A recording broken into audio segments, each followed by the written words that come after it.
નલિયા ખાતે રાષ્ટ્રીય સ્વયંસેવક સંઘના વિજયાદશમી ઉત્સવ નિમિત્તે કાર્યક્રમ યોજાયો। આ ઉત્સવમાં મુખ્ય અતિથિ તરીકે શ્રી ખોંગારજી વેલુભા જાડેજા તેમજ મુખ્ય વક્તા તરીકે કમલેશભાઈ રાદડિયા ઉપસ્થિત રહ્યા હતા।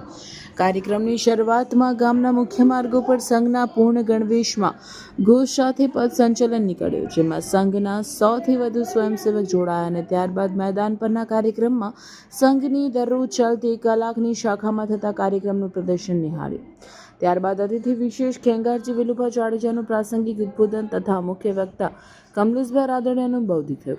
કાર્યક્રમના અતિથિ વિશેષ ખેંગારજી વેલુભા જાડેજા વિજયાદશમીની શુભકામના આપતા કહ્યું કે વિશ્વનું સૌથી મોટું સ્વયંસેવી સંગઠન એટલે કે રાષ્ટ્રીય સ્વયંસેવક સંઘ, તેની સ્થાપના 1925માં વિજયાદશમી દિવસે થઈ હતી। આ વર્ષે 100 વર્ષ પૂર્ણ થયા છે, તેથી સંઘ શતાબ્દી વર્ષ ઉજવી રહ્યું છે। કાર્યક્રમના મુખ્ય વક્તા કમલેશભાઈ રાદડિયાએ તેમના ઉદ્બોધનમાં હિન્દુ ધર્મમાં વિજયાદશમી ઉત્સવના મહત્વ વિશે વાત કરી અને જણાવ્યું કે એક રાષ્ટ્રીય ઉત્થાન માટે ડૉક્ટર કેશવ બલિરામ હેડગેવારજીએ દ્રઢ સંકલ્પ કર્યો। દેશની ત્યારની પરિસ્થિતિ તથા દેશના હિન્દુ સમાજની સ્થિતિનો વર્ષ સુધી ઊંડાણપૂર્વક અભ્યાસ કરી હિન્દુ સમાજને સંગઠિત કરી ભારત માતાને પરમ વૈભવના શિખર પર બિરાજિત કરવા તથા ભારતને પુનઃ વિશ્વગુરુ બનાવવાના લક્ષ્ય સાથે સંઘની સ્થાપના કરી। ડૉક્ટર સાહેબના સખત પરિશ્રમ અને પ્રયાસોના કારણે 1940 સુધી સંઘ ભારતના દરેક પ્રાંત સુધી પહોંચી ગયો હતો અને ત્યારબાદના પૂજ્ય સર સંઘ ચાલક ગુરુજીના સમયમાં સંઘનો વ્યાપ વધીને દેશના દરેક જિલ્લા સુધી પહોંચ્યો।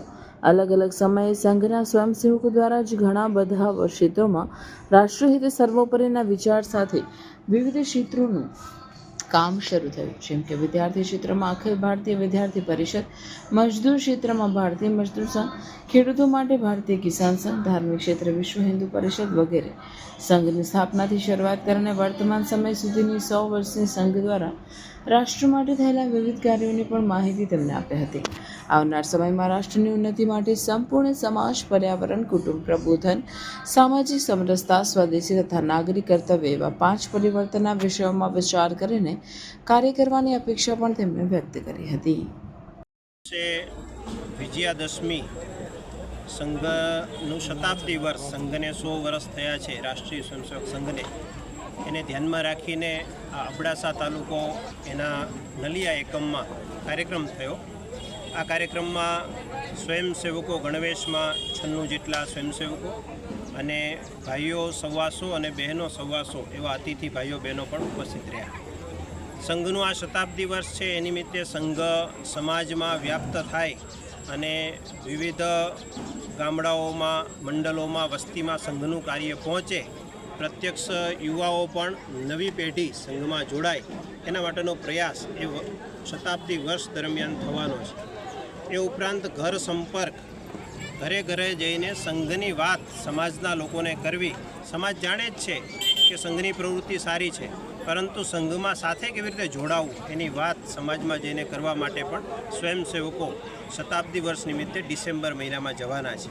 ઉપરાંત હિન્દુ સમાજના દરેક જ્ઞાતિ સમાજ સાથે મળીને કામ કરે એટલા માટે એની સમિતિ બનાવી અને મંડળોમાં, વસ્તીમાં એટલે 10-10 ગામના જૂથ, શહેરોમાં નાના નાના ગ્રુપ બનાવીને એ જ પ્રકારે હિન્દુ સંમેલન એ જાન્યુઆરી મહિનામાં, ફેબ્રુઆરી મહિનામાં થવાના છે। તો આ પ્રકારે સંઘની જે પ્રવૃત્તિ છે એનો સમાજ સુધી સંદેશ પહોંચે અને સમાજ જે સહયોગના ભાવમાં હવે આવ્યો છે, સંઘ ઉપર એમનો વિશ્વાસ પણ વધ્યો છે, તો એ સમાજ હવે સંઘની સાથે જોડાતો થાય, એ બંને વાતોને સાથે લઈ અને સંઘ એ પ્રવૃત્ત થવાનો છે।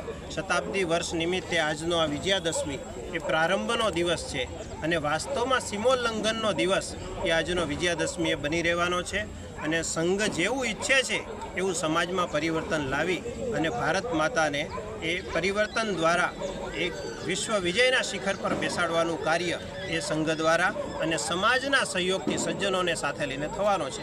એ જ અભ્યર્થના આજના ઉત્સવની હતી। ભારત માતા કી જય।